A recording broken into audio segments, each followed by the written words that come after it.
Machi 27 tunamkumbuka Mtakatifu Ruperto wa Salzburg aliyeelekea maeneo ya milima ya Alps kueneza Ukristo akiongozwa na shauku ya kuleta mwanga kwa watu wa Salzburg.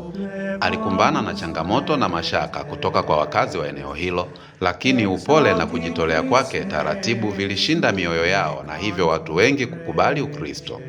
Kwa msaada wa jamii, alianzisha kanisa la kwanza huko Salzburg, likiwa ni ishara ya matumaini ya ukuaji wao wa kiroho.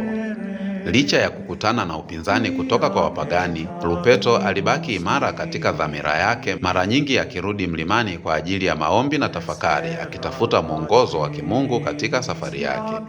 Imani yake isiyoyumba na matendo ya miujiza, hasa kuponya wagonjwa, yalivutia wafuasi wakihamasika kumwendea kwa ajili ya Ukristo na kutafuta mwongozo wake.